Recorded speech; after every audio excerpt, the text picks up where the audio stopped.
Hello students, बेटा अब हम करने वाले हैं एक्सरसाइज 5.3 का क्वेश्चन नंबर 4। आई होप आपको 1, 2 और 3 क्वेश्चंस जो हैं वो क्लियर हो गए होंगे। ठीक है, क्वेश्चन क्या है? How many terms of AP 9, 17, 25 must be taken to give a sum of 636। यानी कि क्या कहना चाहते हैं कि भाई एक एपी दे रखी है 9, 17, 25, उसमें कितने टर्म्स लिए जाएं ताकि जो सम हो जाए मेरा 636 आए। चलिए स्टार्ट करते हैं क्वेश्चन को। देखिए बेटे, सबसे पहले हमें क्या है फॉर्मूला याद रखने जो हमने किया है। ए क्या होगा 9, डी क्या होगा 17 माइनस 9 यानी कि 8 हो जाएगा। और हमें कितना सम चाहिए भाई? एस एन की वैल्यू कितनी चाहिए? 636। तो हमें एन फाइंड करना है कि कितने टर्म्स होंगे सेपी के कि सब मेरा 636 आएगा। तो हम रिकॉग्नाइज करते, रिमेंबर करते हैं इस फॉर्मूले को जो सम का था, जो था n/2 ब्रैकेट में 2a plus n minus 1 into D. ठीक है बेटे, ये था। इसमें स्टार्ट करते हैं तो क्या करोगे आप? एस एन के प्लेस पर 636 रखोगे। n हमें निकालना है 2a, a के प्लेस पर रखेंगे हम 9 प्लस n माइनस 1, d क्या आ जाएगा बेटा? 8 आ जाएगा।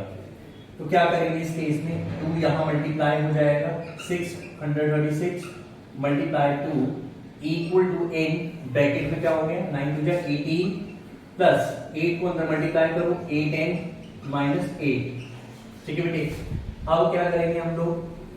इसको भी यही रखते हैं क्योंकि हम 2 को डिवाइड कर सकते हैं। तो ये आ गया 18 और 8, 18 प्लस का है और 8 माइनस का है, तो ये 10 हो जाएगा। 10 प्लस 8n। ठीक है बेटे, अगर मैं क्या करता हूँ उसको n से मल्टीप्लाई करूंगा तो ये आ जाएगा मेरा 10n plus 8n square. Clear? अब हम क्या कर सकते हैं? पूरी इक्वेशन को 2 से डिवाइड कर सकते हैं क्योंकि यहाँ देखिए 2 है, इसमें भी 2 आता है, इसमें भी 2 आता है, 2 की टेबल में आता है ये, डिवाइड बाय 2। तो ये हो जाएगा 636 equal to 5n plus 4n square हो जाएगा बेटा। अब हम क्या कर सकते हैं? एक क्वाड्रेटिक इक्वेशन फॉर्म कर सकते हैं। क्या बन जाएगी क्वाड्रेटिक इक्वेशन? ये हो जाएगी, हम इस वाली वैल्यू को उस तरफ ले जाते हैं तो ये आ गया हमारा 4n square plus 5n minus 636 equal to 0। तो ये एक हमारी क्वाड्रेटिक इक्वेशन बन गई है। ठीक है, अब हम क्या करेंगे? इसके फैक्टर्स कर लेंगे। चेक करते हैं कैसे।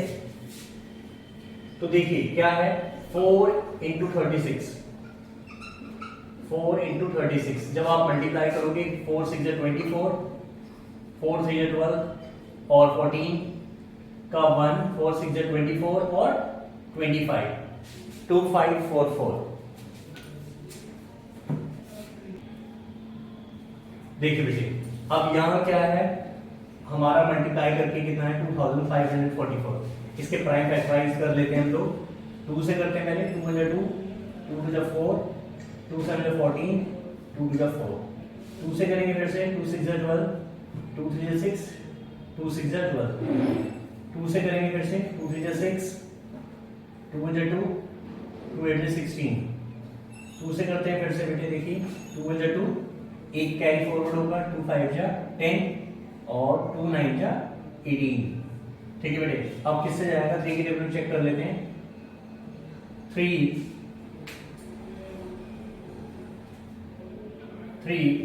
5 15, 3 3 9। तो अब चेक कर लेते हैं। देखिए यहाँ पे 53 आ गया है। 53 क्या आएगा? सिर्फ अपनी ही टेबल में आ सकता है। तो 53 को 1 से, 2 2 4, 4 2 8, 8 2 16, 16 3 48 होता है बेटा। तो हमें क्या चाहिए? प्लस का 5n चाहिए। और कैसे आएगा? यहां लिख सकते हैं हम लोग 4n square plus 53n minus में 48n माइनस 636 इक्वल टू 0। तो आप यहां से कॉमन ले लो। क्या कॉमन लोगे भाई? n कॉमन ले लिया, यहां बचेगा 4n प्लस 53। यहां से आपने क्या कॉमन लेना है? ये देखिए, ये ये वाली वैल्यू और जो यहाँ वैल्यू आएगी वो क्या होगी, सेम होनी चाहिए। तो मैं यहाँ 4n प्लस 53 लिख देता हूँ ऑलरेडी इक्वल टू 0। अब मेरा कॉमन क्या आएगा कि मेरा यहाँ 4 बच जाए भाई। 16 4 जा क्या होता है 48 होता है। तो मैंने क्या किया, इसको 16 कॉमन ले लिया। तो 16 4 जा 48 एंड माइनस का 16 है प्लस 53 है। अगर इसको मल्टीप्लाई करोगे तो यही आएगा। इसके बाद देखिए बेटे स्टूडेंट 16 4 जा 48 नहीं होगा बेटा, 16 4 जा 64। तो यहाँ ये 16 नहीं आएगा बेटा, ये आएगा हमारा 12 4 जा 48 होता है बेटा। ठीक है, 12 से करोगे आप 12 3 जा 36, यहाँ बचेगा 6, 12 5 जा 6 सॉरी 12 3 जा 36, 6 यहाँ 3 ऊपर जाएगा, 12 5 जा 60 और 63। तो यानी कि ये परफेक्ट है हमारा। तो अब हम क्या लिखेंगे इसमें, n-12 इसको और इसको साथ लिखेंगे और 4n प्लस 53 को एक साथ लिख देंगे। तो वो n-12 equal to 0 when n-12 equal to 0, तो therefore n की वैल्यू क्या है 12। ठीक है बेटे, अगर हम करते हैं 4n प्लस 53 इक्वल टू 0, तो ये हो जाएगा माइनस का 53। तो यहीं से हमें क्लियरली पता है कि जो n की वैल्यू माइनस में आ रही है तो ये इम्पॉसिबल है। ये क्या हो गया, इम्पॉसिबल हो गया, क्योंकि n की वैल्यू किसी भी कोई भी टर्म माइनस में नहीं हो सकता। इसीलिए क्या होगा, हमें अगर AP का सम 636 चाहिए तो n 12 होना मैंडेटरी है। आई होप आपको ये समझ आ गया वो ये पार्ट। तो n की वैल्यू क्या चाहिए हमें 12। दैट्स ऑल बेटा इस क्वेश्चन के लिए। इस क्वेश्चन में ज्यादा कुछ था नहीं बेटे, बढ़ते हैं नेक्स्ट क्वेश्चन पे। क्वेश्चन नंबर 5 देखते हैं। ओके स्टूडेंट्स, तो क्वेश्चन नंबर 5 क्या कह रहा है, the first term of an AP is 5, the last term is 45 and the sum is 400, find the number of terms and common difference. क्या कह रहा है बेटा कि एक AP का जो फर्स्ट टर्म है वो 5 दे रखा है और लास्ट टर्म क्या है 45 हो और जिसका सम क्या हो 400 हो। तो हमें नंबर ऑफ टर्म्स निकालने हैं और कॉमन डिफरेंस निकालना है। चलिए स्टार्ट करते हैं क्वेश्चन को।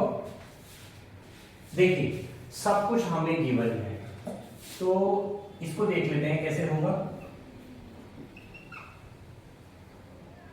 देखिए फर्स्ट टर्म कितना दिया हुआ है 5 दिया हुआ है और लास्ट टर्म यानी कि an, इसको हम l भी बोल सकते हैं, वो कितना दिया हुआ है 45। ठीक है, और सम दिया हुआ है कितना 400 दिया हुआ है। चलिए अब देखिए हमारे पास ये चीजें हैं, कॉमन डिफरेंस हमें फाइंड करना है। कॉमन डिफरेंस हमें नहीं पता, d equal to question mark, d हमें निकालना है। तो हम क्या करेंगे, वो जो हमारा एक फॉर्मूला होता है कौन सा, Sn बराबर n/2 ब्रैकेट में क्या होता है बेटा a प्लस l या an, ये होता है हमारा फॉर्मूला। हम इसको यूज कर लेते हैं बेटे यहाँ पे। तो क्या होगा, Sn की वैल्यू लगा लेते हैं 400, n हमें निकालना है, a 5 है हमारा और an या l क्या है हमारा 45। ठीक है बेटे, तो अब क्या करेंगे हम लोग, इसको यहां ले जाएंगे 400 इंटू 2 इक्वल टू n, ये हो जाएगा हमारा 50।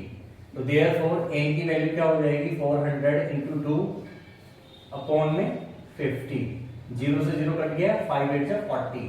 तो यानी कि n की वैल्यू कितनी आ जाएगी 16 आ जाएगी बेटे। अब हमें क्या चाहिए बेटे, d चाहिए। तो d कैसे निकलेगा, सिंपल सी बात है, an की वैल्यू हमारे पास है, an क्या होता है a plus n-1 into d होता है। तो हम क्या करेंगे बेटे, an की वैल्यू लिख लेते हैं, कितनी है an की वैल्यू 45 है, a हमें पता है कितना है 5 है, प्लस n की वैल्यू कितनी निकली है 16, 16 माइनस 1 इंटू d हमें चाहिए। तो ये हो गया 45 माइनस 5 इक्वल टू कितना आ गया बेटे 15, d आ जाएगा बेटा। ठीक है, अब जब हम इसको करेंगे आगे कंटिन्यू करेंगे तो कैसे होगा, तो ओके बेटे, तो यहां पर क्या आ गया 40 आ गया इक्वल टू 15d। तो देयरफॉर d की वैल्यू क्या होगी 14 अपॉन 15, 5 8 जा 40, 5 3 जा 15। तो d की वैल्यू क्या आ गई 8/3। तो इस तरीके से d की वैल्यू 8/3 और n हमारा कितना हो गया बेटे 16 हो गया। That's all, this is answer. I hope आपको एक क्वेश्चन क्लियर हो गया होगा। अगर फिर भी समझ आया तो बेटा आप लोग मुझे कमेंट छोड़ सकते हैं, मैं आपको जरूर आपके डाउट्स क्लियर करूंगा। अब बढ़ते हैं नेक्स्ट क्वेश्चन पे। ओके बच्चों, तो आपको क्वेश्चन नंबर 4 और 5 क्लियर हो गया होगा। तो नेक्स्ट जो क्वेश्चंस हैं नेक्स्ट वीडियो में देखेंगे, नहीं तो बेटा वीडियो ज्यादा लॉन्ग हो जाएगी बेटा, ठीक है। तो नेक्स्ट वीडियो में मिलते हैं, तब तक आप इस वीडियो में जो भी डाउट आपका जो भी हो कमेंट सेक्शन में छोड़ सकते हो। ज्यादा से ज्यादा वीडियो को लाइक कीजिए, शेयर कीजिए और press the bell icon so that notification आता रहे, और ज्यादा से ज्यादा वीडियो को शेयर कीजिए बेटा, यही आप मेरी हेल्प कर सकते हो। थैंक यू बच्चों, मिलते हैं नेक्स्ट वीडियो में।